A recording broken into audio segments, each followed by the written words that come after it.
Vous êtes, mesdames et messieurs, sur NCA, la nouvelle chaîne africaine, et bienvenue à vous dans Frontal, votre rendez-vous qui vous plonge au cœur de l'actualité politique sur le continent. 5 septembre 2021, le lieutenant-colonel Mamadi Doumbouya, aujourd'hui devenu général, dépose le président Alpha Condé et s'empare du pouvoir en Guinée. L'homme promettait alors à ses compatriotes un retour rapide à l'ordre constitutionnel et une transition courte. 4 ans après, il tient toujours les rênes du pouvoir. Le 21 septembre 2025, il organise un référendum constitutionnel où le oui l'emporte avec presque 90% des suffrages. Un référendum qualifié par son opposition, du moins ce qui en reste, de blanchiment, de coup d'État et de mascarade.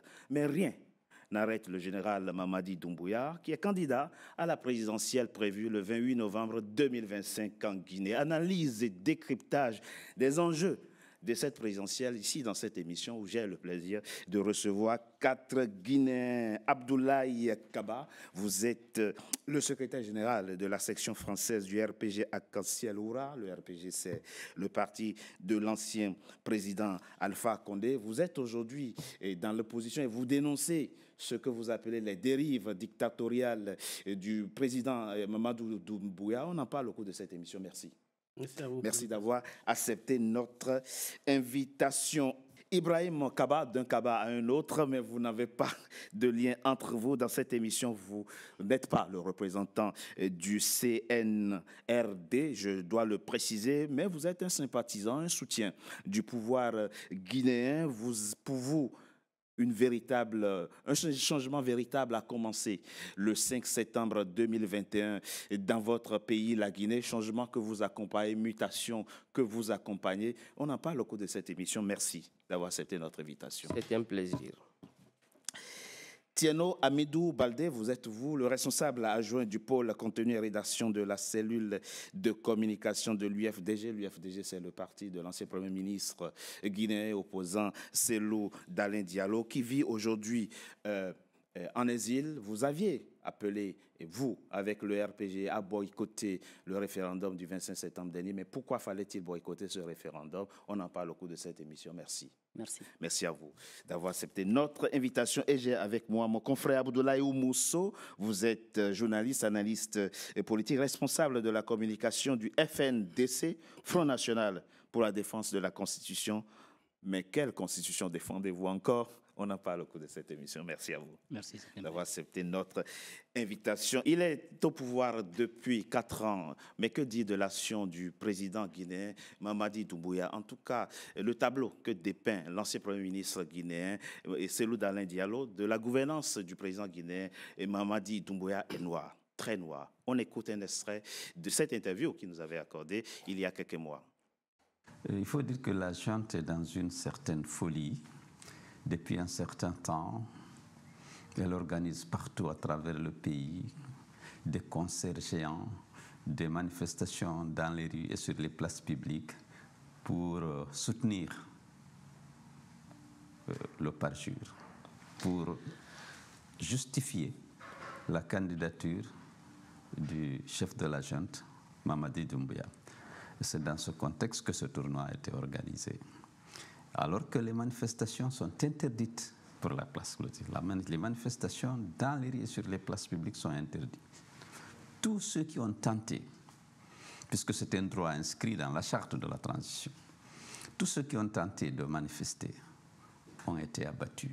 On a plus de 60 jeunes abattus froidement parce que justement, ils cherchaient à exercer ce droit de manifester dans les rues et sur la place publique.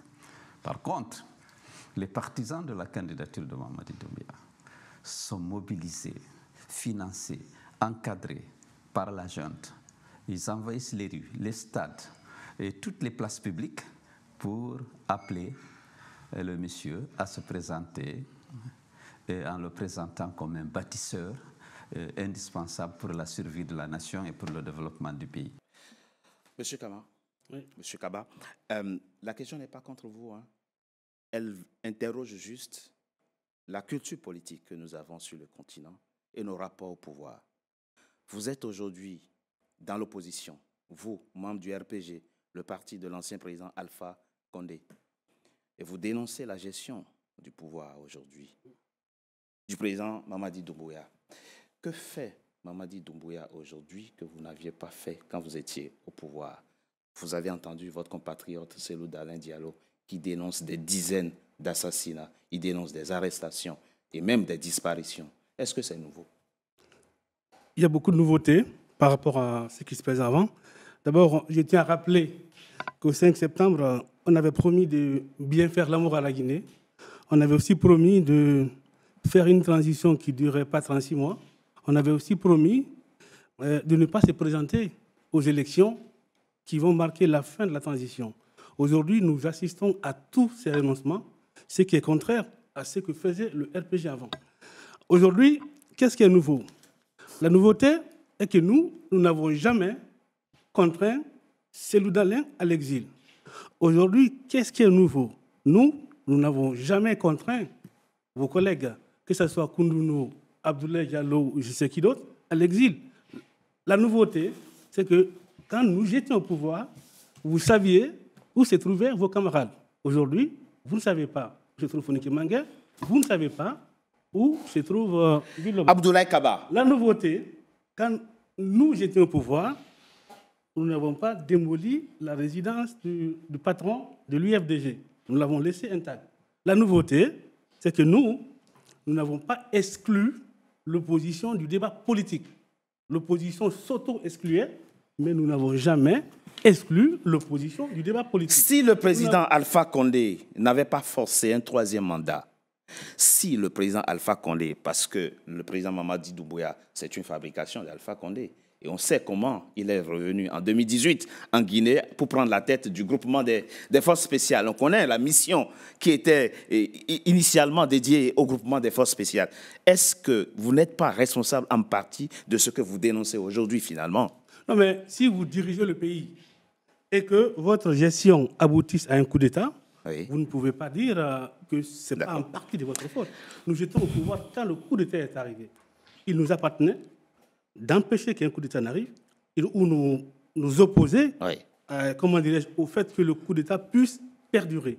Donc oui, nous sommes responsables en partie de ce qui se passe aujourd'hui. Mais un coup d'État ne réussit jamais s'il n'y a pas un contexte politique, social favorable. En 1962, un putsch a échoué en France parce que le peuple ne voulait pas le putsch. En Turquie, un putsch a échoué parce que le peuple ne voulait pas le putsch. Chez nous, ça a réussi parce que mon collègue ici a applaudi, mon confrère ici a applaudi. Ça aussi, ils doivent l'assumer, ça. Parce que si on ne soutient pas un coup d'État, il n'y a pas de coup d'État. Les militaires, ils ne sont pas cons. Ils ne sont pas aussi intelligents que nous autres parce qu'ils n'ont pas peut-être poussé loin les études. En 2020, ce n'est pas un coup d'État constitutionnel que vous avez fait? Non. Il n'y a pas de coup d'État constitutionnel. Ah, il n'y a pas de coup d'État constitutionnel. À partir du moment où on appelle le peuple aux urnes. On est d'accord. Tout simplement. Tout simplement. Monsieur Kaba, et alors, je l'ai dit, vous estimez que depuis le 5 septembre 2021, votre pays, la Guinée, est rentré dans une forme de mutation que vous qualifiez de positive mutation que vous soutenez et que vous accompagnez. Que répondez-vous justement à votre ancien Premier ministre et à M. Kaba? Alors, merci M. Teboué pour votre présentation. Mais avant de répondre à votre question, j'aimerais clarifier certaines choses. Vous l'avez dit, mais c'est quand même... Je préfère le clarifier moi-même. Je suis sur ce plateau à titre strictement personnel. Tout à fait. Je ne suis pas un envoyé du gouvernement guinéen. Je ne suis pas un envoyé du CNRD. Je ne suis pas un envoyé des autorités guinéennes. Tous les propos que je tiendrai sur ce plateau n'engagent que moi. Absolument. Je suis un soutien du général. Je suis convaincu que beaucoup de choses vont dans le bon sens depuis le 5 septembre. Je suis un jeune cadre guinéen entrepreneur dans le domaine de la nouvelle technologie qui veut mettre au service de son pays ses compétences, son réseau et ses expertises. Telle est ma vision des choses. Alors, avant de répondre aussi à votre question, permettez-moi de rendre hommage à un entrepreneur guinéen qui vient de décéder en France, s'appelle M. Dabo, paix à son âme, qui est un grand entrepreneur bâtisseur qui était à la tête de la société BGAC, entre parenthèses. Alors, toutes nos pensées vont à sa famille, effectivement. Merci beaucoup. Donc moi, j'estime effectivement que depuis le 5 septembre, beaucoup de choses vont dans le bon sens. notamment dans le bilan du général, Houphouët-Boigny disait, je paraphrase, il y a la paix et la stabilité sont les préalables, sont les prérequis pour tout développement socio-économique. Qu'est-ce que le général a fait lorsqu'il est venu au pouvoir? Il a organisé un grand forum national pour réunir autour de la table toutes les composantes de la société guinéenne, pour faire le bilan du pays, pour poser le diagnostic, pour permettre aux Guinéens de parler d'un idéal commun, de permettre aux Guinéens de conjuguer le même verbe. Et d'ailleurs, c'est sur la base des éléments issus de cette grande rencontre nationale et internationale, parce que ça a été organisé aussi à l'extérieur, que le projet de nouvelle constitution a été battu. On va peut-être revenir sur certains éléments dans le débat. Mais moi, j'estime qu'à partir de là, à partir de ce moment où le bon diagnostic a été posé, et depuis là, ils se sont engagés dans une démarche, une vraie démarche de refondation des choses. L'ouverture de l'administration à la jeunesse. C'est en ce moment que nous voyons en Guinée des jeunes ministres, des trentenaires, des jeunes cadres qui occupent des postes de responsabilité, des grands postes de responsabilité. Et un élément à ne pas oublier, c'est l'association de la diaspora à la gestion publique. Ça peut paraître anodin, mais c'est très déterminant. Si nous savons aujourd'hui, tous les pays mettent de l'accent sur leur diaspora. C'est vrai. Les pays de l'Asie du Sud, notamment l'Inde, l'Inde est allée même jusqu'à créer une police de la diaspora. Le général Mamadi Doumbouya a associé la diaspora à la gestion publique. Bien sûr. Une candidature publique a été ouverte à tout le monde pour postuler à tous les postes. Les choses, on peut parfaire les choses, mais la bonne initiative que le général a amenée avec le CNRD, elle est incontestable. Alors, M. Badé, que répondez-vous à votre compatriote qui semble magnifier, en tout cas, la gouvernance du président Mamadi Doumbouya, gouvernance que vous dénoncez à l'instar du président de votre parti, l'ancien Premier ministre Elodane Diallo? Je pense peut-être qu'il a des trous de mémoire sur certaines de ses explications. Je ne pense pas qu'il le sait réellement. Et je pense que, franchement, il est passé à côté de ce qui est de la réalité. Je vais prendre deux faits qu'il a voulu énoncer. C'est la réconciliation nationale initiée par Mamadi Doumbouya. Il faudrait qu'il le sache. Déjà, sous Alpha Condé, il y avait un rapport pour la réconciliation nationale et c'était les religieux qu'on avait mandatés pour faire ce rapport. Ce rapport a été remis à Alpha Condé et il y a eu sans suite. Et Mamadi est revenu au pouvoir. Quand il est venu au pouvoir, il a commandité un autre rapport et ce rapport aussi a été remis à Mamadi Doumbouya. C'était la vérité et la réconciliation. Est-ce qu'il y a eu vérité et réconciliation? C'est absolument faux. Donc, il y a eu beaucoup de dépenses d'argent public pour un rapport qui n'est même pas rendu public. Et je vous dis que vous ne pouvez pas le trouver. Et vous ne l'avez même pas lu. Deuxièmement, quand il explique que la diaspora a été associée, je ne sais pas de quelle diaspora il parle, parce que moi, je suis de la diaspora guinéenne en France. Et moi, je ne lui ai jamais vu dans la coordination des associations guinéennes de France. Donc, du coup, il n'était pas membre. Moi, j'ai été membre de la coordination des associations. Il y a des Guinéens qui sont aujourd'hui membres du CNT et qui vivaient à l'étranger. Oui, je vous dis. Merci pour le rappel. Il y en a deux.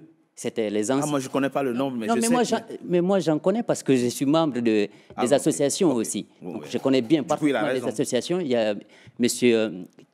Camara. Non, on n'est pas obligé de citer le nom. Mais ce que je vous dis, c'est absolument faux. La diaspora n'est pas associée à cette transition. Peut-être des gens qui veulent soutenir comme lui, le CNRD dans sa dérive dictatoriale, sont associés. Mais ce n'est pas au nom de la diaspora, c'est au nom de leurs propres personnes qui se sont associées à cette transition qui est dictatoriale. Mais moi, je vais revenir un peu sur les raisons qui justifient le coup d'État. Parce qu'un coup d'État est un acte criminel. Le coup d'État du CNRD est un coup d'État qui a fait que beaucoup de Guinéens ont été tués, des éléments de force spéciale, mais aussi beaucoup de militaires, plus de 50 militaires ont été tués dans cette opération pour justifier le coup d'État. On n'a jamais eu de bilan officiel. Il n'y a pas eu de bilan officiel parce que ça a été caché. D'accord. Mais une cinquantaine de soldats ont été tués. Une cinquantaine de soldats ont été tués dans cette opération. Okay. Les corps n'ont jamais été remis aux familles. Okay. Les corps ont été enterrés pour cacher comment est-ce qu'ils ont été tués. Il n'y a pas eu un procureur émis pour faire la lumière sur les assassinats. Donc, du coup, aucun procureur n'a osé même recevoir les familles des victimes. Mais ça, c'est un autre débat. Mais il a justifié un coup d'État pour dire que M. Alpha Condé a fait un coup d'État constitutionnel, c'est illégal pour lui. Vous étiez d'accord avec lui? Mais on était d'accord parce que la majorité du peuple de Guinée s'est opposé au troisième mandat de M. Alpha Condé. C'était un mandat de trop. Il devait partir, il a l'âge pour partir, il a fait son opposition, il a eu le pouvoir. 10 ans, c'était largement suffisant pour lui de poser ce qu'il a posé comme action et ensuite partir et laisser la Guinée se construire démocratiquement. Malheureusement, les conseils, les alertes n'ont pas permis d'éviter cette situation que nous vivons aujourd'hui. Monsieur Mamadi avait promis que les erreurs du passé, on va faire attention pour ne pas répéter les mêmes bêtises. C'est pour ça que vous l'avez soutenu au départ. C'est pour cela, parce que le contexte faisait que si toutefois quelqu'un s'engage à arrêter ce processus de dictature forcée, de violence sur les partis politiques de l'opposition, et le fait que le peuple ne peut pas choisir librement, bien sûr, c'est quelque chose qui doit être soutenu par tout le monde. Le point de rupture est intervenu à quel moment? Le point de rupture, ça a été la renonciation. Renonciation à quoi? À tout ce qui est engagement au départ de la transition. Les raisons de justifier le coup d'État, parce que le coup d'État, normalement, M. Mamadi Doumbouya, s'il n'est pas poursuivi aujourd'hui, demain, il pourrait être poursuivi pour le coup d'État qu'il a fait, parce que c'est un acte criminel, il y a beaucoup de gens qui ont été tués. Mais si toutefois il venait pour redresser le pays, au moins donner la démocratie à la Guinée, parce qu'il est militaire, peut-être qu'il y aurait des choses qu'on va mettre à son nom, ou peut-être atténuer la colère des Guinéens de ce qu'il a fait comme coup d'État. Mais aujourd'hui... Ces 4 dernières années, il n'y a rien qui vous encourage à continuer à le soutenir. Mais une dictature ne peut pas être encouragée.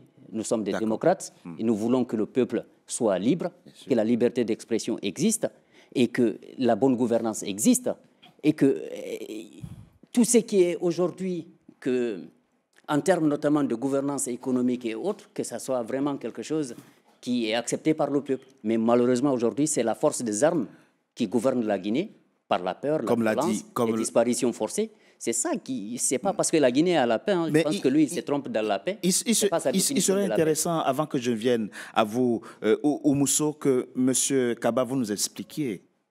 Parce que il y a des Guinéens dont on n'entend plus parler aujourd'hui qui ont disparu. Il y a des Guinéens qui sont arrêtés et condamnés, parfois pour diffamation ou pour offense au chef de l'État. Quel regard vous posez sur ces événements dont le Premier ministre, votre ancien Premier ministre, il vient de parler, il dit une 60aine de jeunes assassinés depuis 4 ans, en tout cas lors des manifestations sous la gouvernance du président Mamadi Doumbouya. Alors, M. Touboué, merci pour la question. Mais avant de répondre à la question, je me permets aussi de revenir sur un élément important de votre présentation. Cela m'avait échappé lors de ma première intervention. Vous avez signalé que le journal était candidat. Sauf erreur de ma part, il n'y a pas de candidature encore du journal Doumbouya. Il faut que cela soit clair pour tout le monde. Est-ce que vous serez contre une candidature Monsieur, laissez-moi le mot, s'il vous plaît. Vous avez raison. Je mets juste un accent particulier. Vous avez totalement raison. Un passage. Il n'y a pas de candidature encore du journal Doumbouya. Vous avez totalement raison. Je n'ai pas entendu parler. C'est un secret de polichinelle. Okay. Mais vous avez totalement raison. Hein? On est totalement d'accord. Okay. Mais gouverner, c'est prévoir. C'est qu'aujourd'hui, la situation fait que la candidature de Mamadi Doumbouya est actée. Alors, monsieur, si vous êtes Monsieur Baldé, si vous êtes dans de telles prévisions, moi, je ne m'hasarderai pas à aller sur ce terrain-là. D'accord. Vous avez raison, monsieur. J'ai juste une seule question. Monsieur, laissez-moi aller au bout de mes idées, s'il vous plaît. On est là, on est des personnes majeures autour de la table, on est tous des Guinéens. C'est vrai, absolument vrai. Laissez-nous débattre de manière sereine, s'il vous plaît. Je vois que vous êtes un peu sous la défensive, mais laissez-moi aller au bout de mes idées. Alors, par rapport à votre question, la communication du gouvernement par rapport au fait que vous évoquez est la suivante. Ce sont nos compatriotes qui ont disparu. Oui. faisons attention à ce qu'on dit sur les plateaux télé. Ils ont des familles qui ont des inquiétudes aujourd'hui. L'État guinéen, le porte-parole du gouvernement est sorti pour dire que l'État met tout en place, met tout en œuvre aujourd'hui pour les retrouver ces Guinéens. C'est la communication officielle du gouvernement. Et, sauf erreur de ma part, et à moins que vous m'amenez des preuves, rien ne dit et indique que c'est l'État qui est derrière ces disparitions, qui est derrière ces éléments. Alors, les gens disparaissent partout. Il faut qu'on apprenne à respecter nos institutions. En Afrique, c'est très important. Les gens disparaissent partout. En France, les gens disparaissent. Aux États-Unis, les gens disparaissent. Au Mali, les gens disparaissent. Mais pourquoi, quand c'est l'Afrique, on se met sur les plateaux télé tout le temps en disant que c'est l'État qui est derrière, sans argument. Mais il y en a qui sont revenus et qui ont confessé et qui ont témoigné avoir été torturés. Alors moi, j'ai pas ces éléments-là. Vous n'avez pas ces éléments. Je n'ai pas ces éléments. Vous n'avez pas ces éléments. Monsieur, vous souriez quand il était en train de parler. Qu'est-ce qui vous a fait sourire? Bon, évidemment, je pense que la situation est extrêmement grave, qu'on puisse avoir aussi des arguments pareils quand il s'agit de la vie de compatriotes. Mais il a le droit d'avoir son opinion. Oui, évidemment, c'est que je dis, la situation est suffisamment grave pour qu'on puisse avoir de tels arguments. Surtout quand M. Kaba parle du porte-parole du gouvernement. Nous l'avons suivi, nous avons suivi ce qu'il a dit. Moi, je suis d'autant plus affecté parce que ce sont des proches qui sont ces disparus-là. Et je sais ce qui s'était passé et comment ils ont été arrêtés par la junte guinéenne. Attends, le porte-parole du gouvernement dit que des adultes peuvent disparaître. Je pense que ça a été suffisamment grave et ça a été un coup de poignard. Mais c'est vrai, des adultes peuvent disparaître. Oui, des adultes peuvent disparaître. Oui. Mais il a dit dans un contexte où c'est de la moquerie, en fait. Pour lui, en le disant ainsi, c'est comme si c'était un choix que les gens ont fait de ne pas apparaître. Et ce n'est pas le cas. On en sait rien. On en sait bien. C'est passé à leur arrestation. Moi, j'ai eu à témoigner, évidemment, sur la VOA, j'ai eu à témoigner sur certains médias à l'international également, sur ce cas. On a un de nos camarades, Mohamed Sissé, qui est aujourd'hui en exil à Dakar, qui a été arrêté au même moment que ces camarades-là, qui a relaté le parcours qu'ils ont eu à faire après leur arrestation. Et moi, j'avais parlé avec eux au téléphone 10 minutes avant leur arrestation, parce qu'ils étaient allés voir un ami commun qui avait fait un accident de voiture, qui avait eu une double fracture. Et 10 minutes après, on me rappelle pour me dire qu'ils ont été enlevés par les forces spéciales et les éléments de la GIGN, de la gendarmerie, qui ne sont que des agents de la garde de Mamadi Doumbouya et du haut commandant de la gendarmerie. Si c'est relate que ces personnes ont été envoyées à l'escadron numéro 2 de Hamdallah, de là, ils ont été amenés au palais et torturés après à Kassa et autres. Il y a des preuves, il y a des caméras de surveillance au niveau de l'escadron numéro 2 de Hamdallah, au rond-point de Hamdallah, au niveau de la Kamayenne, il y en a au niveau du palais présidentiel. On sait tout ce qui s'est passé autour de ça. Ce n'est pas un secret de Polichinelle. La junte a décidé de faire taire des voix dissonantes et Fonike, Bilo, aujourd'hui Marwan, malheureusement, beaucoup d'autres ont été également arrêtés. Et pire, désormais, c'est les journalistes ou acteurs de la société civile qui sont à l'étranger, qui voient que leurs parents sont en train d'être muselés. Et on a notre confrère Mahmoud Babila Keïta qui a vu son papa enlevé par la junte militaire il y a une semaine. Tout cela, je pense que est très grave pour notre pays, d'autant plus qu'à l'avènement du CNRD, on nous avait dit qu'on n'allait pas faire les erreurs du passé. Il se trouve que c'est dans ce contexte qu'un référendum a été organisé le 21 septembre dernier, référendum auquel les Guinéens ont participé massivement, référendum constitutionnel à l'issue duquel le oui l'a emporté avec presque 90% des voix, en tout cas selon les chiffres officiels. Je propose qu'on marque une courte pause. On se retrouve dans quelques instants pour parler justement de ce référendum. À tout de suite. Merci. NCA, la nouvelle chaîne africaine, poursuit son développement et vient de faire son entrée dans le célèbre bouquet Canal+. Disponible depuis ce 7 juillet sur le canal 9 et le canal 573, la chaîne panafricaine est désormais diffusée dans 45 pays du continent. Merci à vous tous qui, par vos soutiens, avez contribué à la concrétisation de ce projet panafricain. NCA, la chaîne panafricaine de référence.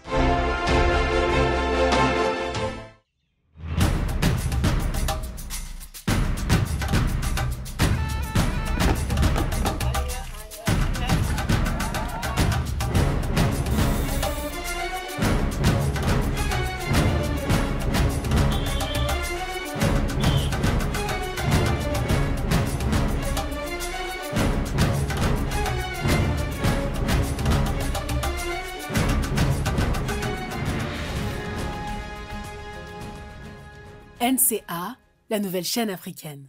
NCA, the New African Channel. Deuxième partie de Frontal, votre rendez-vous politique, dont le numéro de ce jour est consacré à la Guinée, un pays qui a tenu le 21 septembre dernier un référendum constitutionnel et qui va tenir le 28 décembre prochain sa présidentielle. Très rapidement, Monsieur Kaba, vous aviez appelé à boycotter le référendum constitutionnel du 21 septembre dernier. Pourquoi fallait-il boycotter ce référendum?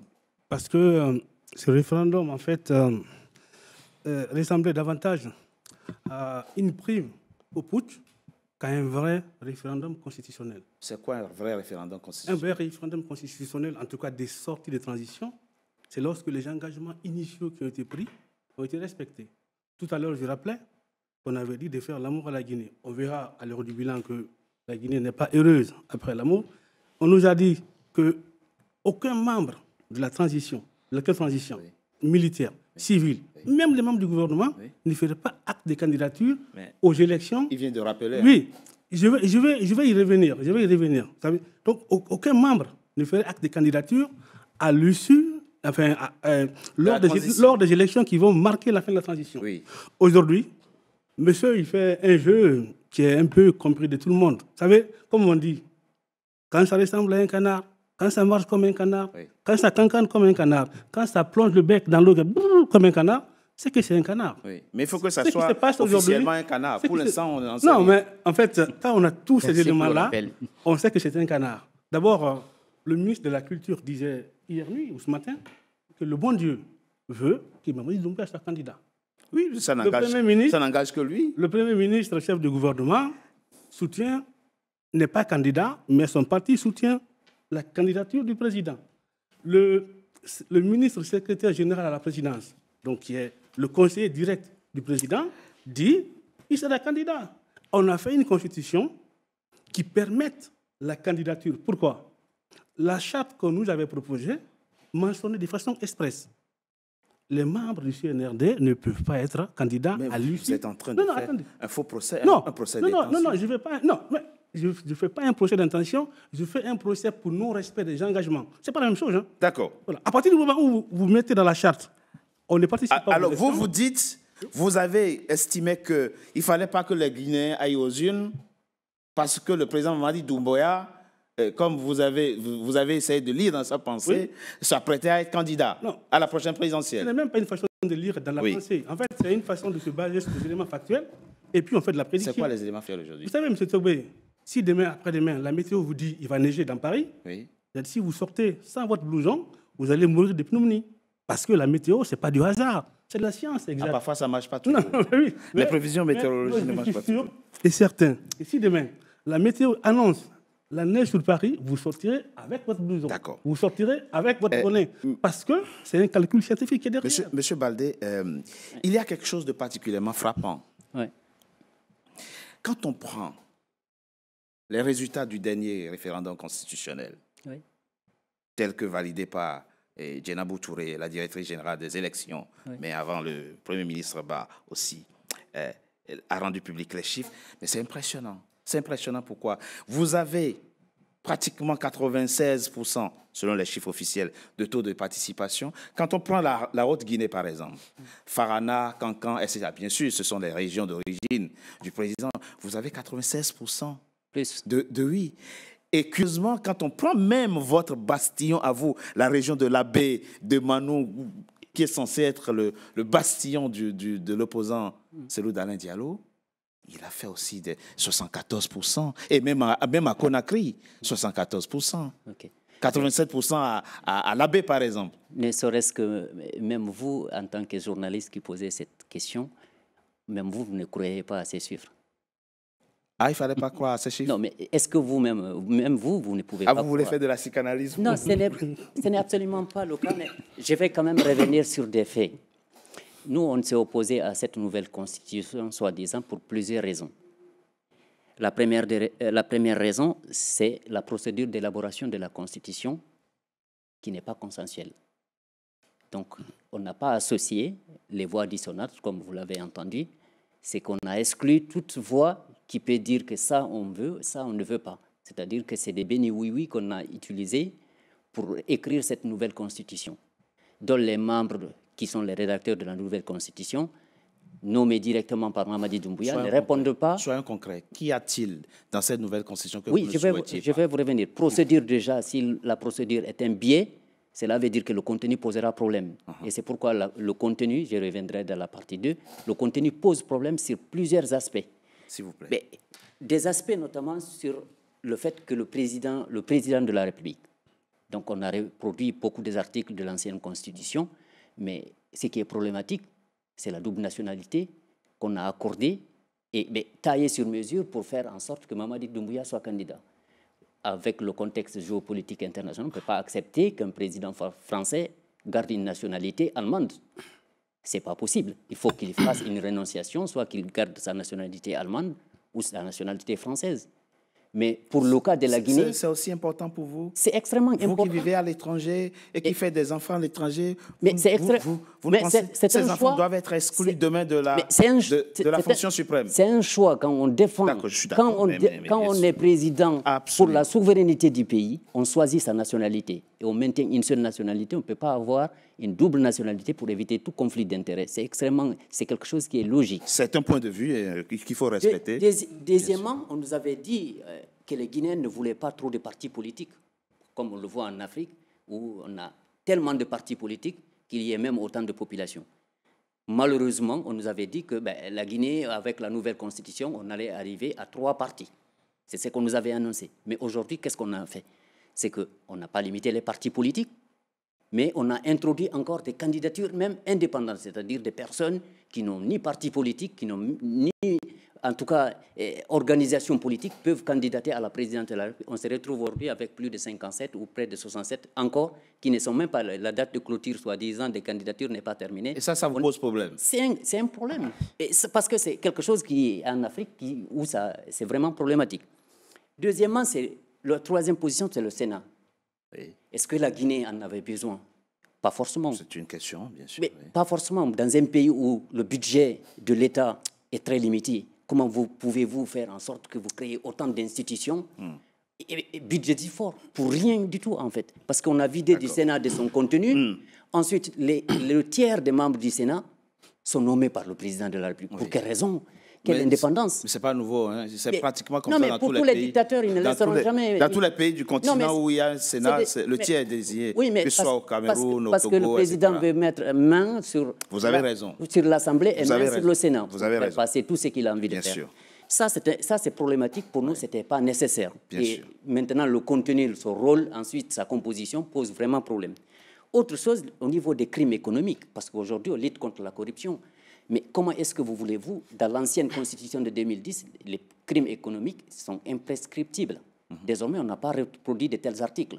C'est-à-dire qu'aujourd'hui, les crimes économiques, c'est vraiment quelque chose qui a été banalisé au sein de la nouvelle constitution. Et vous faites quelle interprétation de la suppression de cette disposition? Mais c'est extrêmement grave. Pendant que les gens s'enrichissent sur les biens de l'État, que la lutte contre la corruption ne devient pas quelque chose qui est vraiment une priorité de la gouvernance. Ça, c'est extrêmement très grave.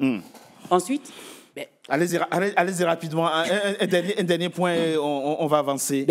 L'autre point, c'est par rapport à la reproduction des articles clés de la charte de la transition sur laquelle le président Mamadi Doumbouya a prêté serment. Oui. Je pense que le serment, c'est quelque chose de d'honneur. Bien sûr. Et c'est quelque chose qui est répréhensible lorsqu'on le viole. Bien sûr. Alors, l'engagement selon lequel ni lui, ni les membres du gouvernement, encore moins les membres du CNRD ne peuvent pas être candidats, oui. Il n'a pas visé pendant la transition. C'est-à-dire cet engagement-là, c'est après la transition. Cet engagement n'a rien à voir pour dire que la transition, parce que maintenant il y a une nouvelle constitution, oui, cet engagement, il est devenu nul, il est devenu caduc. Pourquoi dans la nouvelle constitution, on n'a pas reproduit pour dire que ces articles-là sont reconduits dans la nouvelle constitution? Non. Alors, M. Baldé, disons les choses clairement. La condition, la disposition qui était dans la charte, selon laquelle ni le président du CNND, ni les membres du gouvernement ne doivent être candidats, ça concerne que la période de la transition, alors que la nouvelle constitution, ça dispose pour l'avenir. C'est un engagement après transition, parce que cette disposition dit qu'ils ne feront pas partie de l'après-transition. Mais comment voulez-vous qu'ils soient candidats maintenant et qu'ils ne font pas partie de l'après-transition? Donc pour vous, le fait qu'ils aient participé à la transition les disqualifie à vie? Non, les disqualifier pour la prochaine des élections. Ce n'est pas M. Baldé qui le dit, en fait. C'est les dispositions de la charte de la transition qui le disent. Et au-delà des dispositions de la charte de la transition qui le mentionnent, il y a des engagements qui ont été pris par le chef de la junte, Mamadi Doumbouya. Il a dit clairement qu'il ne serait pas candidat aux élections. Il ne l'est toujours pas? Oui, cela veut dire que c'est la candidature qui doit ramener à un retour à l'ordre constitutionnel. Au-delà de cela, il a également pris l'engagement que les membres du CNRD et ceux du Conseil national de la transition et du gouvernement ne seront pas candidats aux futures élections présidentielles. Aux futures élections présidentielles. Oui. C'est évidemment... À la future élection présidentielle. C'est le retour à l'ordre constitutionnel. C'est évidemment... le retour à l'ordre constitutionnel. Je pense que ce n'est vraiment pas une question de constitution qui se pose réellement au niveau du pays. C'est une question, évidemment, c'est une question de parole donnée et d'engagement pris devant le peuple de Guinée et d'engagement pris après le coup d'État du 5 septembre 2021. Je pense que c'est extrêmement important qu'on nous dise qu'on ne fera pas les erreurs du passé, qu'on vienne balayer un vieux opposant qui a voulu s'accrocher au pouvoir sous prétexte que celui-là a violé une constitution pour s'octroyer un troisième mandat et qu'on vienne faire pire que cette personne-là, je pense que c'est trop dommageable. Qu'est-ce que le président actuel, Mamadi Doumbouya, a fait de pire que Alpha Condé? Au début de l'émission, vous avez énoncé plusieurs choses. M. Kaba, d'ailleurs, l'a rappelé ici.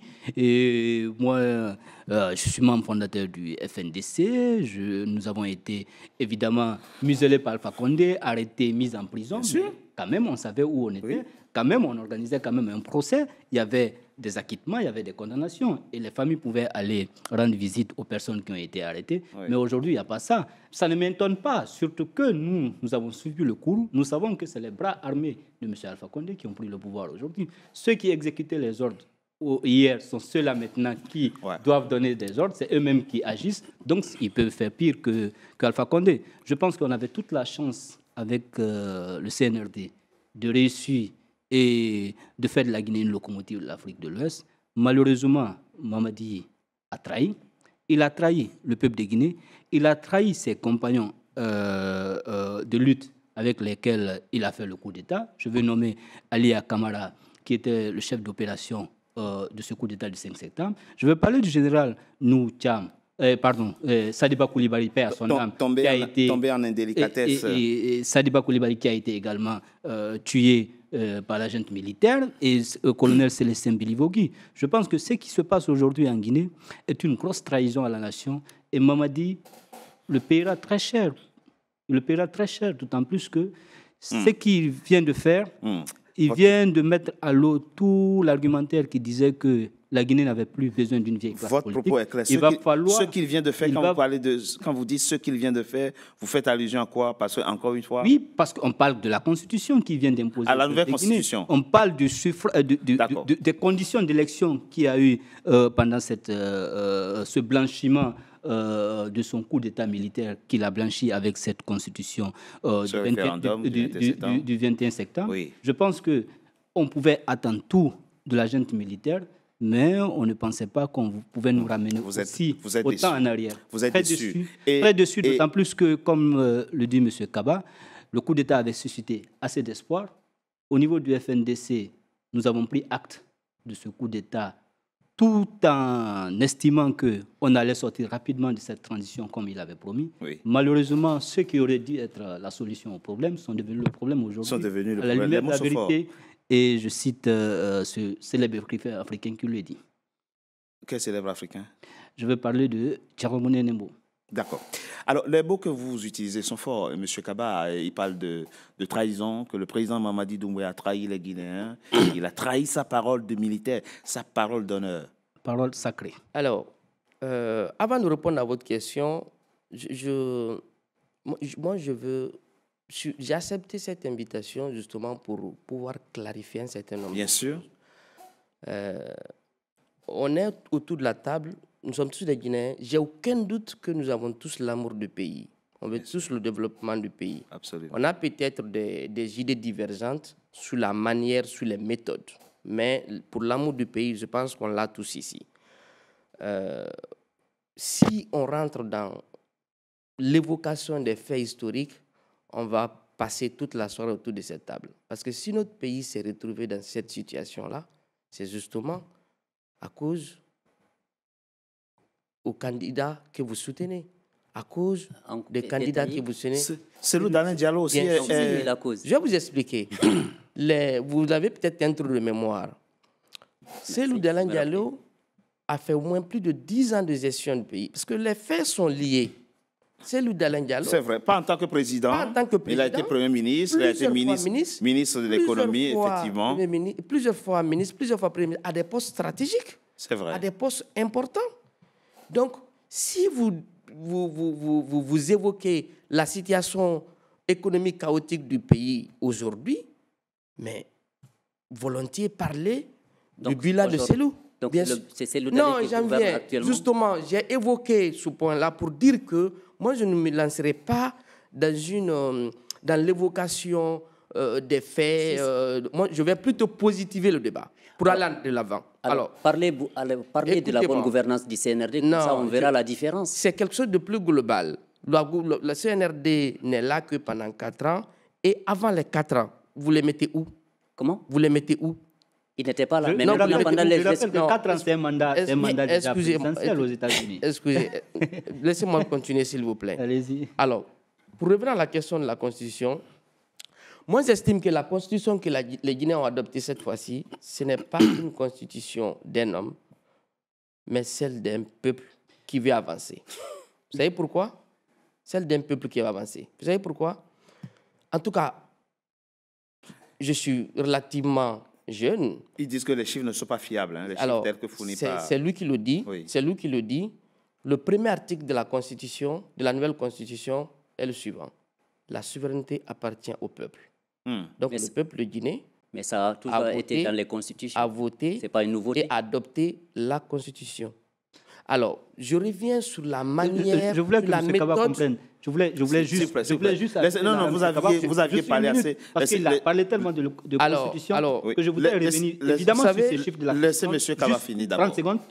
Sur quel chiffre? Je vais le placer. Sur quel chiffre? Il a dit que la souveraineté appartient au peuple. Oui. La souveraineté qui appartient au peuple devrait être faite dans une élection libre, transparente et inclusive. Ça n'a pas été le cas. Vous avez eu l'opposant Faya Milimono qui a participé à ce référendum. Dans son propre village, là où il est né, il y a eu un 100% d'électeurs. Il y a eu 100% de oui. Est-ce possible d'avoir dans un bureau de vote, avec un recensement qui a été fait pour un an, et qui est 100% de personnes, que personne ne s'est déplacé, que personne n'est mort, que personne ne vote non, ou bien que personne ne vote un bulletin. On va laisser M. Kaba. J'ai la possibilité aussi de vous couper quand vous parlez. C'est vrai, on va laisser M. Kaba. S'il vous plaît. Non. Et quand vous parlez, on peut vous couper. S'il vous plaît. On ne coupe personne. M. Kaba, allez-y. C'est un débat, c'est vrai. On est totalement d'accord. Mais un débat de principe. On est tous des gens, je pense, civilisés autour de la table. Nous avons tous un certain niveau. Donc, essayons de faire en sorte que le niveau de débat soit aussi élevé. Alors, je reviens à la question de la Constitution. La méthode qui a été adoptée pour travailler sur les éléments de la Constitution, à ma connaissance, c'est la première fois. Tout le monde a été associé.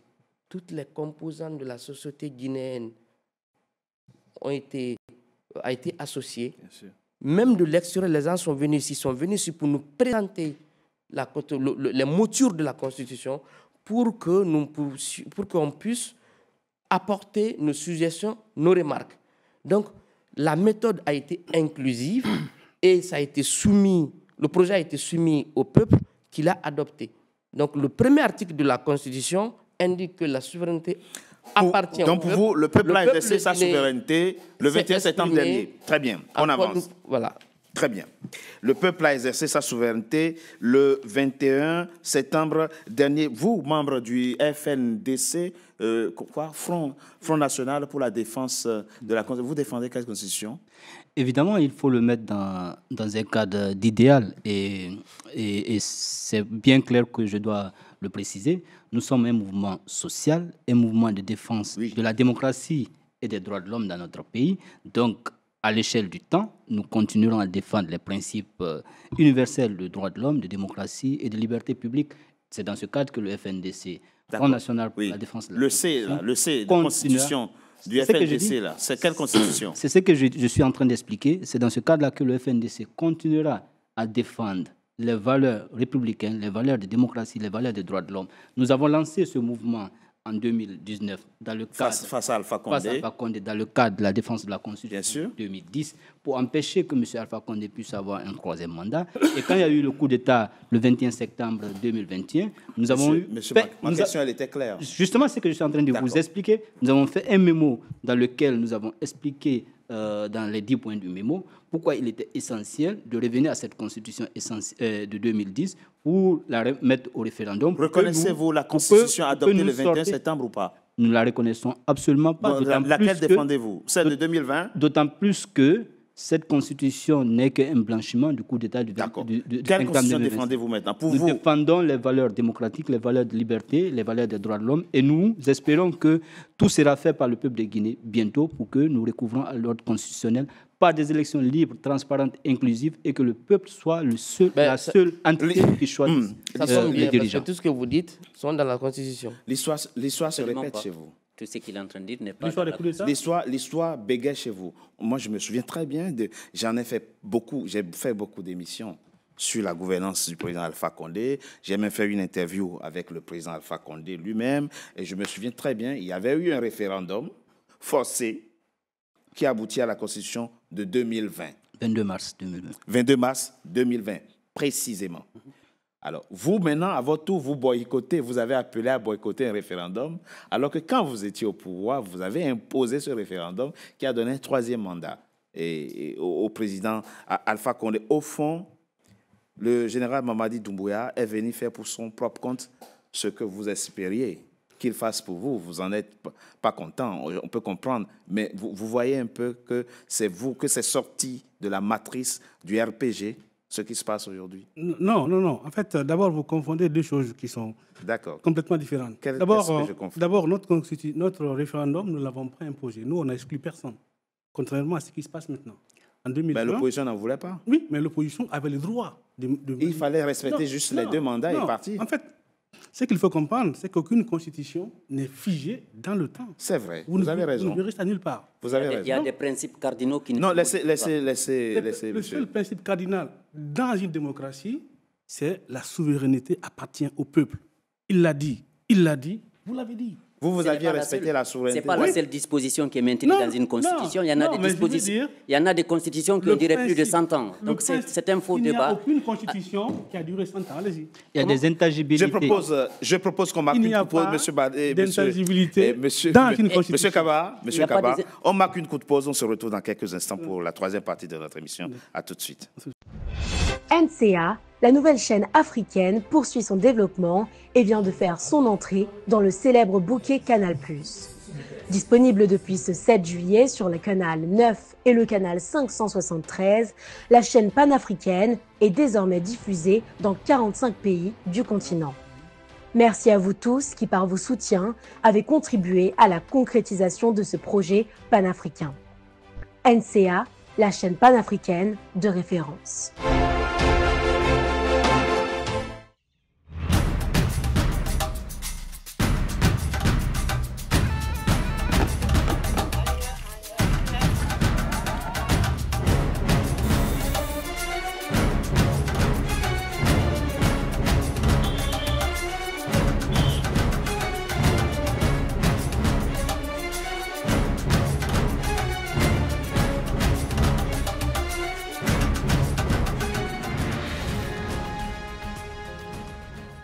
NCA, la nouvelle chaîne africaine. NCA, the New African Channel. Troisième partie de Frontal, votre rendez-vous politique dont le numéro de ce jour est consacré à la Guinée qui tient sa présidentielle le 28 décembre 2025. Mes 4 invités guinéens sont toujours avec moi, dont vous, Abdoulaye Kaba, auteur de ce livre. Kala révèle la vérité, c'est un roman. On voit la trame de l'ancien président Alpha Condé dans ce roman que vous avez, personnage qui incarne le personnage d'Omega. Qu'est-ce qui a inspiré finalement l'écriture de ce roman? Les événements qui se sont déroulés chez nous le 5 septembre, en fait. Et puis, je voulais raconter, pas seulement pour écrire, mais raconter pour l'histoire, pour que ça serve et pour que les Guinéens comprennent plusieurs choses. La première des choses, c'est qu'un coup d'État ne peut jamais faire l'affaire de la Guinée. Nous connaissons nos militaires, nous savons quelles qualifications ils ont, nous savons quelles compétences ils ont. Je n'ai même pas compris pourquoi eux ont applaudi le 5, un coup d'État militaire en Guinée. Peut-être parce qu'ils ont pensé que les militaires ne resteraient pas longtemps, alors que moi je savais qu'ils resteraient beaucoup plus longtemps. Et donc, vous ne pensez toujours pas, excusez-moi de toujours insister, oui, vous ne pensez toujours pas qu'il suffisait que Alpha Condé respecte la constitution de 2010, qu'il fasse que 2 mandats. Et ce problème, on n'aurait pas ce problème-là aujourd'hui. Merci, M. Tebou, pour le rappel. Au Mali, Amadou Toumani Touré, personnellement, s'apprêtait à quitter le pouvoir quand il était renversé par Amadou Aya Sanogo. Qu'est-ce que vous voulez dire? Non, mais je veux dire... Alpha Condé s'apprêtait à quitter le pouvoir? Je veux dire... Monsieur Kaba, je vais partir à l'encontre de ce que le principe que j'ai dit moi-même. Vous avez dit de ne pas vous interrompre. Non, effectivement. Non, vous allez-y. Allez-y. Donc, je disais, même, ce n'est pas parce que Alpha a tenté de... Vous n'avez aucun regret? Non. Avec le recul? Tout à l'heure, j'ai dit que nous sommes responsables en partie de la situation. D'accord, c'est vrai, vous l'avez dit. Parce que nous étions au pouvoir. Je veux dire, notre rôle à nous... Pas que. Oui, non, parce que nous avons en charge la Guinée. Pas que. Le coup d'État. Pas que.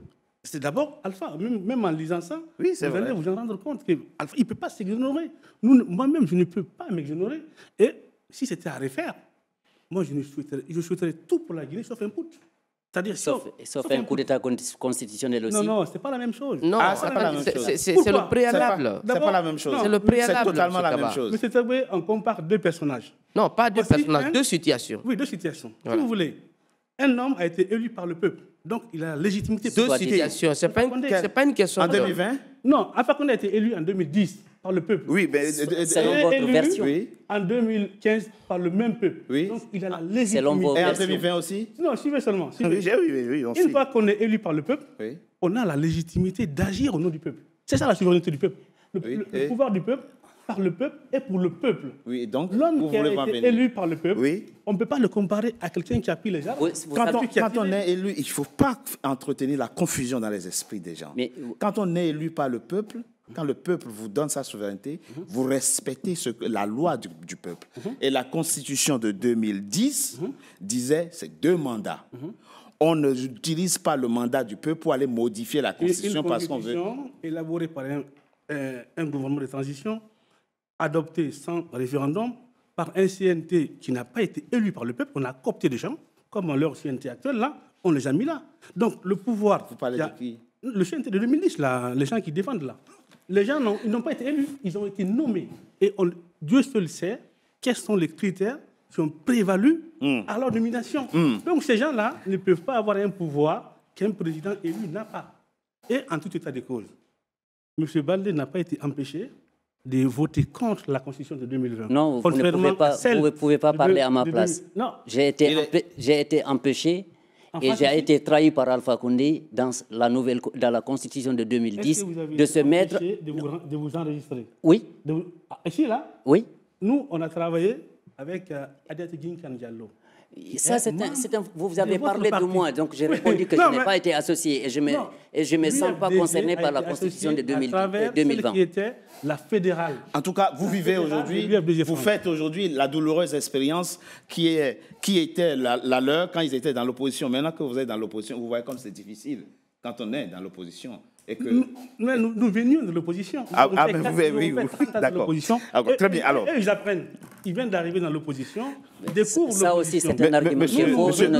On avance. Nous ne sommes pas des arrivistes. Nous avons. Je l'ai dit, le 28 décembre prochain, les Guinéens sont appelés aux urnes pour élire le prochain président de la République, M. Kaba. Est-ce que vous, qui êtes là, et qui soutenez aujourd'hui l'action du président de la République, l'action du président actuel, qu'est-ce qui garantit aujourd'hui qu'il ne sera pas président et qu'il respectera sa parole? Alors, avant de revenir à votre question, je reviens sur un propos de M. Kaba, mon compatriote. Il a dit, nous connaissons nos militaires. Nous sommes à l'étranger, nous sommes dans des pays tiers. C'est pas joli, c'est pas, en tout cas, je ne tiendrai pas ce type de propos.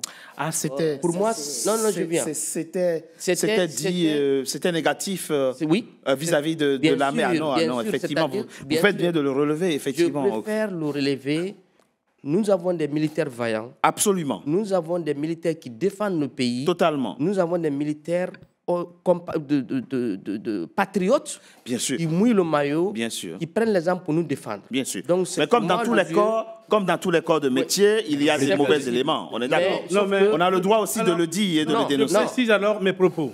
S'il vous plaît, c'est très important. C'est ce que j'ai voulu dire. Il faut respecter l'armée. Non, je n'ai pas dénigré l'armée. J'ai dit nous connaissons notre armée. Est-ce que j'ai dit qu'elle était mauvaise? Non, c'était le sens. Non. Parce que, c'est voulu comme ça. C'est-à-dire que j'ai dit nous la connaissons comparaison. M. Kaba, je pense que vous n'avez pas à vous justifier. D'autant plus que dans notre armée, on sait que l'armée guinéenne a été une vaillante armée qui a combattu pour la libération de plusieurs pays en Afrique. Mais néanmoins, on a quelqu'un qui n'était pas de l'armée guinéenne, qui était de la Légion étrangère. Alors, c'était même pas la question. Et qui est venu au sein de cette armée pour protéger le pouvoir d'Alpha Condé, malheureusement qu'il a trahi et qui aujourd'hui a pris en otage notre armée. Parce qu'aujourd'hui, il y a l'armée guinéenne, mais il y a cette unité des forces spéciales qui est une milice dans l'armée guinéenne, qui a désormais à peu près presque le même nombre d'éléments que ceux dans l'armée guinéenne. Juste pour finir la précision, ce que j'ai voulu dire, c'est que nous n'avons pas une armée qui a été formée pour diriger un pays. Je n'ai pas dit qu'elle était mauvaise. Elle n'a pas été formée pour diriger un pays. Dans aucun pays d'ailleurs, une armée a vocation. Ce n'est pas sa vocation. Ce n'est pas la vocation de l'armée. C'est dans les camps. Et d'ailleurs, l'armée a montré ses limites parce que la Guinée a été plus dirigée par l'armée que des civils. Mais il n'y a pas que la Guinée, il y a de nombreux pays du continent qui ont fait cette expérience. En tout cas, j'ai préféré avoir la précision. Vous avez raison. Pour éviter. Vous avez totalement raison. Les personnes d'autres pays qui nous écoutent pensent qu'on a une armée, on n'a pas une armée valable, vaillante. Et respectable. Vous avez raison. Vous avez raison. Je pense que c'est juste. Non, on va le dire. Je pense que ce n'est pas un débat aussi très intéressant par rapport à la question parce qu'il y a un classement de toutes les armées. Donc, on peut avoir un classement numéro 1, on peut avoir la dernière armée du monde. Je pense aussi. Avoir des faiblesses, ce n'est pas en soi mauvais. Il faudrait juste corriger. Mais il ne faut pas généraliser. C'est ce que j'ai relevé. C'est ce qu'il a relevé. Il y a dans l'armée guinéenne des soldats de valeur qui... Gagnons en temps par rapport à la question importante de l'armée. Allez, 28 novembre 2025. Si vous m'interrompez à ça, Monsieur Kaba, la précision, vous avez bien fait de la faire. C'est entendu, c'est corrigé. On avance. Qu'est-ce qui va se jouer? Alors, j'ai dit le 28 décembre. Alors, vous avez dit le 28 décembre, il y aura les élections en Guinée. Encore une fois, je reviens sur ce que j'ai dit tout à l'heure. À l'ère où nous parlons, on est d'accord. Rien n'indique que le général sera candidat. On est d'accord. Tout ça, c'est clair, c'est connu de tout le monde. Alors, moi, j'espère tout simplement que le vote du 28 décembre prochain ne sera pas le vote d'un camp, mais le vote pour l'avenir du pays. Le vote pour l'avenir de la Guinée. Ça veut dire quoi? C'est qu'à partir de là, que la refondation, la restructuration qui a été amorcée commence on commence à mettre en œuvre ces éléments. C'est très important. C'est très, très important. Alors, aujourd'hui, la CENI qui était là pour organiser les élections n'existe plus. il y a une direction générale des élections qui a été créée. Je pense que vous n'avez pas lu la Constitution parce que la Constitution propose un organe technique indépendant pour organiser les élections. Mais c'est la quoi DG n'est plus légale. C'est quoi le rapport? Le rapport, c'est que la DG n'est plus légale. La DG était là pour le référendum. Pour le référendum. Elle ne peut pas organiser des élections. Mais on a le temps de mettre en place cette mais le but, c'est elle qui organise les élections. C'est elle qui organise les élections. Comment? Il y a un organisme. On est en octobre, la présidentielle, c'est en décembre. Déjà, la DG a commencé à recevoir des candidatures, donc en violation de la Constitution qu'eux-mêmes, ils ont adoptée. En violation de leur propre Constitution. Vous ne me laissez pas aller au bout de mes idées. C'est vraiment... C'est une question. On est là pour aider le... Non, on laisse M. Kaba. M. Kaba, allez-y. En plus, numériquement, vous êtes trois. Lui, il est le seul. Tout à fait, je sais. Donc, il doit avoir plus de temps de parole que vous. Vous avez la même position. Je défends ma position. Bien sûr, on est j'essaie d'apporter les éléments, bien sûr. Mes convictions, etc. Absolument. Alors, la Constitution est une loi. C'est la mère des lois. OK? Je réponds à ta question. C'est la mère des lois. La Constitution, comme toute loi, il y a la loi, il y a l'esprit de la loi, il y a l'éthique, il y a la morale. Vous pouvez être plus explicite parce que c'est trop... Allez-y, soyez plus concret. Parce que quand vous dites... Non, moi je ne suis pas... Ce que je vais vous dire tout simplement, peut-être c'est votre cas, mais moi je n'ai pas les compétences juridiques pour m'exprimer techniquement sur les articles de la Constitution. J'en viens. Donc c'est pourquoi je vous ai annoncé l'esprit global de la Constitution. Et à mon avis, d'ailleurs, ce n'est ni le lieu, ni le moment de rentrer dans un débat sémantique juridique sur la Constitution. C'est l'esprit qui est encore... Répondons maintenant à la question, concrètement. C'est l'esprit qui est encore... Oui. Moi, je ne sais pas si le journal va être candidat ou pas. On l'a bien compris. OK. S'il y a des élections, des candidats se présentent, les Guinéens voteront et on élira le président de la République. Tout simplement. Sauf qu'à la base, déjà, ces élections n'ont pas été inclusives, d'autant plus que... Pourquoi elles n'ont pas encore lieu? Certains partis politiques se sont exclus du processus électoral. S'il vous plaît, M. Kaba, s'il vous plaît. Et la Constitution qui a été imposée par la junte militaire est une Constitution qui exclut une partie importante de la population guinéenne. C'est vrai que les partis comme le RPG, l'UFDG, l'UFR, aux dernières élections qu'il y a eu en Guinée, qui ont été des élections libres et inclusives, sont les élections de 2015. Ces partis, à eux seuls, représentent 90% de l'électorat guinéen. Et d'ailleurs, le vote du référendum du 21 septembre le prouve suffisamment par le taux d'abstention qu'il y a eu au cours de cette élection, même si la junte a voulu masquer tout ce qui s'était passé. Et vous avez vu que les Guinéens, en réalité, ne sont pas allés massivement voter pendant ces élections-là. Et la constitution dont M. Kaba défend aujourd'hui est de facto une constitution qui exclut Quand vous parlez d'exclusion, ça veut dire quoi concrètement? Je ne sais pas. Je parle de ces partis politiques. L'UFDG aujourd'hui est suspendu. Qui sont administrativement suspendus. Est suspendu pour 90 jours. Le RPG également, évidemment. Certains candidats, notamment le leader de l'UFDG. C'est des poutistes qui suspendent un parti politique qui le leader de l'UFDG légalement. Mais c'est n'a pas pu, que vous n'avez pas organisé un congrès, qu'on refuse que vous organisez lors de ces élections. Je disais que le leader de l'UFDG n'a pas pu se recenser lors de ces élections. Sidia Touré également a été empêché à Abidjan de pouvoir se faire recenser. M. Kaba disait que le recensement a été fait ici en France. Vous savez comment ça a été fait ici en France. Même l'île de France, qui a au moins plus de 15 000 Guinéens, il n'y a pas eu 2 000 ou 3 000 Guinéens qui se sont recensés au cours de ces élections-là. Je pense qu'il y a beaucoup de choses qu'il y a. Aujourd'hui, pour que nous sortons de cette crise, il va falloir que la junte prenne ses responsabilités et qu'elle ouvre les vannes et qu'elle ouvre un dialogue. Une clarification très importante. Vous avez été suspendu pour 90 jours, c'est ça? Oui. Et à partir de quand? C'est à partir du fin mois d'août qu'on nous a suspendus, donc du coup jusqu'en novembre. Oui, donc, et de toutes les façons... Vous pourrez participer à la présidentielle? Non. Pourquoi? Parce qu'on est suspendu. Mais non, pour 90 les jours... candidatures, normalement, le dépôt des candidatures devait commencer maintenant, donc on ne peut pas déposer parce que même... Et pourquoi? Quoi? Parce que même Djenab Touré, soi-disant votre directrice chargée des élections, dit que les partis suspendus ne peuvent pas déposer des candidatures. Mais nous, ça ne nous importe pas parce qu'on n'est pas d'accord avec cette constitution, encore moins du processus qui conduira à les élections. C'est ce qui est dommage. Non, mais attends, c'est parce que votre parti est suspendu que qu'il y a aucun candidat, aucun militant de votre parti ne peut déposer sa candidature. On ne peut pas. Si un parti est suspendu, c'est une organisation. Même si Cellou Dalein n'est pas candidat, on ne peut pas amener quelqu'un d'autre parce que c'est l'IFDG qui est suspendu. Après, il faut rappeler pourquoi ça a été sanctionné. Oui, la suspension administrative, vous voulez dire non, on ne va pas revenir. Comme on n'a pas assez de temps. Mais alors, n'expliquez pas mal les choses. Oui. On n'a jamais interdit à un Guinéen d'être candidat dès lors que ce Guinéen ait rempli les conditions. Non, on a déjà interdit parce qu'on a refusé des personnes guinéennes qui sont détenteurs de documents légaux de se recenser. Si vous n'êtes pas sur la liste électorale, si vous n'êtes pas électeur, vous n'êtes pas éligible. C'est fait à dessein parce que c'est fait à dessein pour les empêcher notamment d'être candidats aux élections. Pourquoi? C'était quoi le motif? Le motif, c'est quoi? Ah ben dites-le. Mais vous pouvez le dire parce que le motif a été dit, soi-disant qu'ils sont à l'extérieur et qu'ils n'avaient pas les documents. Or, ils avaient les documents légaux. Vous parlez de qui? De Cellou Dalein et de Sidya Touré. Ils étaient en Côte d'Ivoire. Mais pour être candidat à une élection présidentielle, il faut avoir vécu dans le pays. Non, il faut d'abord il faut se recenser. Oui. Ensuite, il faut résider. Oui, c'est ça. Pour être éligible, il faut être d'abord électeur.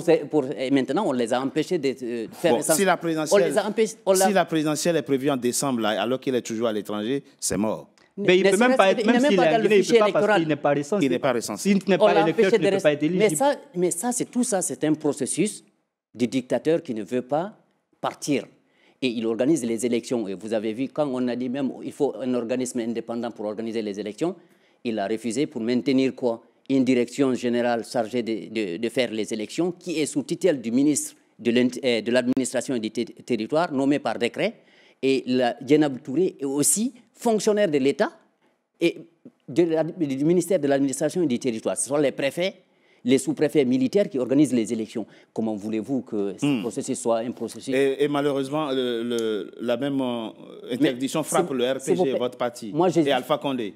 Oui, mais Alpha Condé, lui, il est atteint par la limite d'âge. Mais bon, le RPG... Du coup, il ne peut pas présenter des partis. N'est pas dans un bon état. Moi, j'ai juste une question. Si vous me permettez, allez-y très rapidement. Juste une question à M. Kaba. M. Kaba, vous êtes soi-disant, vous avez dit que vous êtes jeune Guinéen vivant. Alors, comment? Il est Guinéen? Jeune Guinéen. J'espère. Oui, non, mais vous ne remettez pas en cause sa nationalité. Non, je n'ai pas dit. J'ai dit, vous dites que vous êtes Guinéen. Oui. Et ce qui est vrai. Donc vous êtes Guinéen et que vous dites que vous aimez... Le fait que vous posez déjà la question... Laissez-moi aller au bout et je vais poser la question. On va gagner un temps. On le laisse finir sa question. Donc du coup, vous êtes entrepreneur, vous aimez la Guinée, vous aimez votre pays. Moi, j'ai juste une seule question. Consciencieusement, est-ce que si Mamadi Doumbouya se déclare candidat, vous allez soutenir sa candidature ou en tant que démocrate vivant en France, bénéficiant de la liberté d'expression et des libertés fondamentales, est-ce que vous allez dire que moi, j'ai soutenu simplement la transition, mais je suis contre ta candidature parce que tu avais pris un engagement solennel devant le peuple de Guinée et tu as prêté serment devant la Cour suprême que tu ne seras pas candidat. C'est ma seule question pour vous. Alors, on est autour de la table. M. Teboué a la responsabilité des questions et nous avons la responsabilité... Mais il m'a donné cette responsabilité, sinon il allait m'interrompre. Des réponses. Et je n'ai aucune obligation de te répondre. Moi, c'est votre choix. Je n'ai absolument aucune obligation de vous répondre. C'est une question. Alors, et d'ailleurs, je peux vous ramener la question. Vous me demandez tout à l'heure pourquoi je soutiens le général Doumbouya. Je peux vous poser la question, pourquoi vous soutenez Cellou Dalein Diallo, qui est accusé par beaucoup de Guinéens. Est-ce que vous faites partie des accusateur? Bien sûr. Mais il n'a pas encore été condamné. Bien sûr. Et vous avez une preuve? Alors, bien sûr. Réponse, moi, je trouve que bien sûr.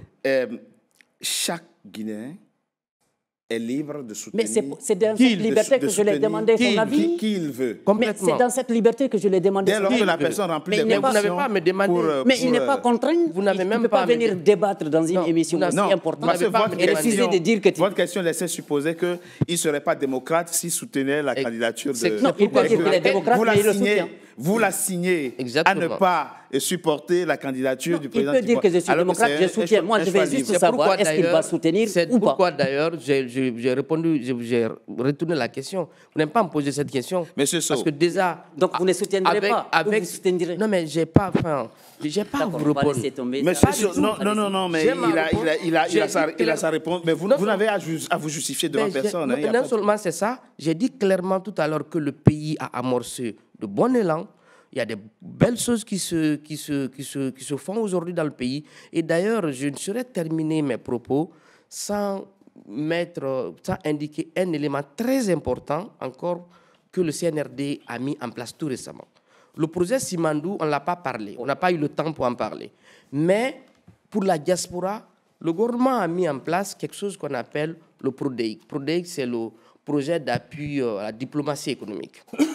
C'est une plateforme mise en place à la disposition de la diaspora qui permet une mise en relation entre les compétences de la diaspora et les demandes d'emploi du pays. Oui, mais là, on est en train de parler de l'élection. On est d'accord. Non, mais c'est lié. C'est lié. Oui, parce que c'est pour ça qu'ils sont en train de vous prêter et l'intention de vouloir soutenir. Par exemple, pas de la présidentielle, vous commencez déjà pas à magnifier. Non, mais pourquoi je rappelle? Justement, je suis en train de magnifier déjà les belles choses qui se font. Pourquoi encore me reposer la question si je suis cette personne? Mais pourquoi il n'a pas répondu? Mais la réponse était celle. Mais écoutez, c'est très clair. Parce que votre question n'a pas de sens. C'est très clair. Sauf vous êtes journaliste, alors vous avez le dernier mot dans cette émission. Au fond, on le voit.